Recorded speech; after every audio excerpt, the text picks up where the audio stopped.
Hi friends, मैं आकांक्षा GK with आकांक्षा में आपका स्वागत करती हूँ। फ्रेंड्स, आज हम क्या पढ़ने वाले हैं? ट्रिम्स समझौता और भारत पर इसके प्रभाव। ये पेपर थर्ड का विज्ञान और प्रौद्योगिकी का टॉपिक है।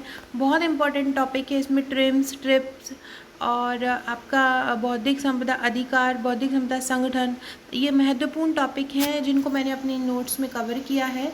आप इन नोट्स को परचेस कर सकते हैं और इनकी जो प्राइस है वो 250 रुपीज़ है। लगभग 250 से 300 इनमें पेजेस हैं और बहुत से जो भी टॉपिक है हमारे सिलेबस के अनुसार 2019 और 2020 का जो सिलेबस है उसमें रोबोटिक्स का टॉपिक जुड़ा है, अंतरिक्ष विज्ञान, जो उन्हीं से संबंधित टॉपिक भी यहाँ पे साइंस एंड टेक्नोलॉजी के नोट्स में मैंने लिए हैं। तो अगर आप इनको परचेज़ करना चाहते हैं तो नीचे नंबर दिया रहेगा, आप उस पर मुझे व्हाट्सअप कर सकते हैं। तो चलिए हम स्टार्ट करते हैं फ्रेंड्स। ट्रिम्स समझौता और भारत पर इसके प्रभाव क्या है। पहली बार मेरे चैनल पे हैं तो चैनल को सब्सक्राइब जरूर कीजिएगा। वीडियो अच्छा लगे तो लाइक और शेयर कीजिएगा। ये क्या है फ्रेंड्स, आप मेरे नोट्स अगर आप लेते हैं तो उसके साथ ही आपको एक पेड ग्रुप मिलेगा। पेड ग्रुप इस प्रकार का रहेगा कि कोई क्वेश्चन मुझे एग्ज़ाम तक लगता है कि जिन्होंने मेरे नोट्स लिए हैं मुझे उनको देना चाहिए, तो मैं वहाँ पे अपडेट कर देती हूँ। अभी बहुत से ग्रुप बन गए हैं। सात नोट्स मेरे तैयार हैं तो 7 ग्रुप बन गए हैं और जिन लोगों ने नोट्स परचेज़ किए हैं वो उनसे जुड़ गए हैं और जिन्होंने नोट्स परचेज़ किए हैं और उनसे नहीं जुड़े हैं तो प्लीज़ जुड़ जाइएगा। वहाँ पे डेली अपडेट मिलता रहता है और अच्छे से आंसर फ्रेमिंग मिलती रहती है नए नए क्वेश्चन की। ऐसे क्वेश्चन जो आपसे नहीं बनते हैं आंसर फ्रेम करना, तो वो क्वेश्चन आपको मिलते रहते हैं, तो आप उनको ज़रूर देखिएगा। और अगर आप नोट्स परचेज़ करना चाहते हैं तो मुझे व्हाट्सएप पर, ये मेरा नंबर है, आप मुझे इस नंबर पर व्हाट्सएप कीजिएगा तो मैं यहाँ से आपको व्हाट्सएप ग्रुप में भी ऐड कर लूँगी और आपको डेली अपडेट भी मिलते जाएंगे।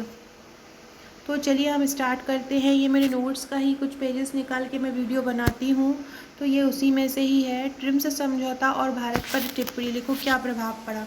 तो ट्रिम्स क्या है पहले हम वो देख लेते हैं। तो ट्रिम्स क्या है, अंतर्राष्ट्रीय स्तर पर ट्रिम्स क्या है, ट्रिम्स क्या है, एक अंतर्राष्ट्रीय स्तर पर प्रत्यक्ष विदेशी निवेश के द्वारा विकसित, विकासशील व अल्प विकसित, मतलब ये जो समझौता है ये ऐसे देशों के बीच है जो विकसित, विकासशील और अल्प विकसित देश है।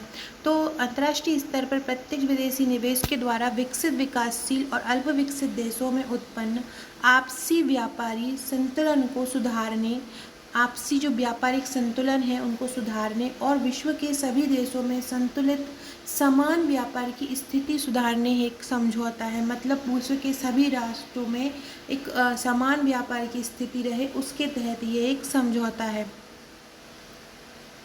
तो अंतर्राष्ट्रीय स्तर पर प्रत्यक्ष विदेशी निवेश के द्वारा विकसित, विकासशील व अल्प विकसित देशों में उत्पन्न आपसी व्यापारिक संतुलन को सुधारने और विश्व के सभी देशों में संतुलित समान व्यापार की स्थिति के लिए सुधारने हेतु एक ये समझौता है।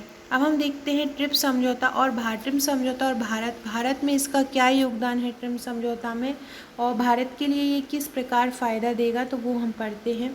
तो 80 के दशक के बाद क्या हुआ कि विश्व में निजीकरण और वैश्वीकरण का दौर प्रारंभ हो गया। 1991 में भी ये दौर आरंभ हो गया था। आपको पता ही है कि निजीकरण हो गया था, वैश्वीकरण हो गया था।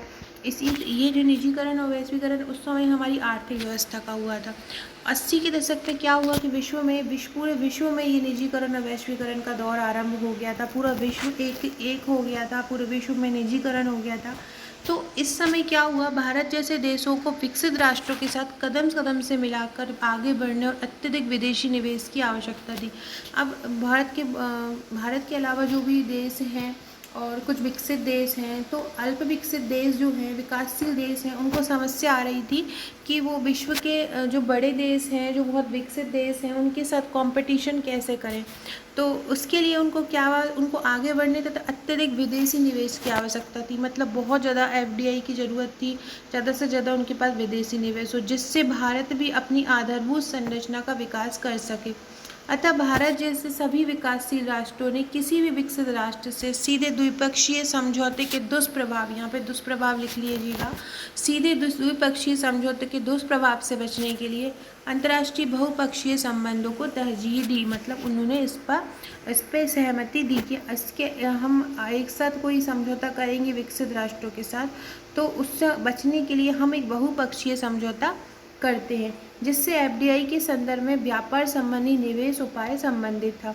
अब भारत पर इसके क्या प्रभाव पड़े वो हम देखते हैं कि जो हमने ये ट्रिम्स समझौता किया है इसको भारत के क्या लाभ मिले हैं। तो नंबर 1 मिला है आयात को कम करने का विकल्प मिला। जब हमारे पास ही पैसा होगा, हमारे पास ही सब कुछ चीज़ होंगी, हम ही निवेश कर पाएंगे चीज़ों में, तो हम आयात क्यों करेंगे। तो जिसके कारण आयात कम करना, अगर हम कोई चीज़ खरीदेंगे दूसरे देश से तो हमारा जो निवेश है वो पैसा है दूसरे देशों में नहीं जाएगा, तो दूसरे देशों का विदेशी निवेश नहीं बढ़ेगा। और अगर हम निर्यात को बढ़ावा देंगे तो हमारे पास ही विदेशी जो मुद्रा है वो आएगी, विदेशी निर्भरता कम हुई। अब जब हम आयात कम करेंगे तो हम विदेशों पे निर्भर कम हो पाएंगे। तो इस प्रकार से आयात को कम करने का विकल्प मिला और विदेशी निर्भरता कम हुई। इसके बाद स्थानीय मांग बाजार के साथ कोई समझौता नहीं करना पड़ा। इसके चलते ये हुआ कि हमको कोई स्थानीय कोई मांग है या कोई बाजार, उनके साथ कोई समझौता नहीं करना पड़ रहा था कि कोई कॉम्प्रोमाइज़ में हम कोई चीज़ को कम में जो हमें पड़ नहीं रहा है, जो हमारा मूल्य नहीं है उसके मतलब हमें कोई समझौता नहीं करना पड़ा इसके चक्कर में, क्योंकि इससे हमको बहुत पॉजिटिव जो है सभी पॉजिटिव रिफॉर्म्स होने लगे थे। जीडीपी वृद्धि अच्छी, अब हमारी वृद्धि दर अच्छी होगी, हमारी आय अच्छी होगी, तो ग्रॉस डोमेस्टिक वैल्यू भी बहुत अच्छी होगी, सकल घरेलू उत्पाद वृद्धि भी बहुत अच्छी होगी। विदेशी प्रत्यक्ष निवेशकर्ता राष्ट्रों के साथ अपनी शर्तों के आधार पर भारत में अपनी उत्पादन क्षमता का विकास किया है। जो विदेशी प्रत्यक्ष निवेशकर्ता थे, जो विदेशों से आकर यहाँ पे हमारे देश में आकर निवेश करना चाहते थे, अपनी शर्तों के आधार पर भारत ने अपनी उत्पादन क्षमता का विकास किया। मतलब हम किसी से दब के नहीं आए है, जो एफडीआई आई है, हमने अपनी शर्तों पे उत्पादन क्षमता का विकास किया है। व्यापार के दुरुपयोग के दौर में समझौते का प्रभाव भारत जैसे विकासशील देशों के प्रत्यक्ष विदेशी निवेश की गति को किसी प्रकार से प्रतिबंधित नहीं कर सका। मतलब जो व्यापार का दुरुपयोग हो रहा है और उसके द्वारा जो एक समझौता हो रहा है वो भारत जैसे देशों को प्रत्यक्ष विदेशी निवेश को या इसकी गति को किसी प्रकार से प्रतिबंधित नहीं कर सका।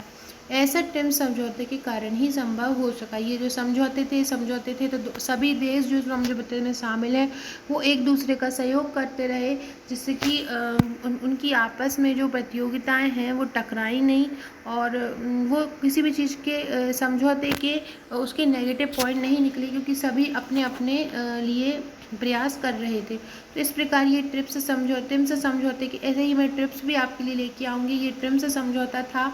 ट्रिप्स समझौता क्या है, इसमें भारत की स्थिति क्या है, ये हमने आज पढ़ा। फिर मैं एक बौद्धिक संपदा संगठन भी लेके आऊँगी और बौद्धिक संपदा अधिकार भी आपके लिए लेके आऊँगी। ऐसे आपका इस टॉपिक के पूरे क्वेश्चन कंप्लीट हो जाएंगे। तो आप अगर ये नोट्स परचेस करना चाहते हैं तो ये मेरे पूरे नोट्स हैं, ये 1080 रुपीज़ के हैं ये नोट्स। अब साइंस एंड टेक्नोलॉजी भी शामिल हो जाएगा तो आप ले सकते हैं। साइंस एंड टेक्नोलॉजी के पूरे टॉपिक एक जगह पे नहीं मिलते हैं, लेकिन मैंने सभी टॉपिक को एक जगह पे लेके आई हूँ जिसमें आपका सिलेबस के अकॉर्डिंग ही है, तो आप इसको परचेस कर सकते हैं। Okay friends, thank you. Video अच्छा लगे तो लाइक शेयर ज़रूर कीजिएगा।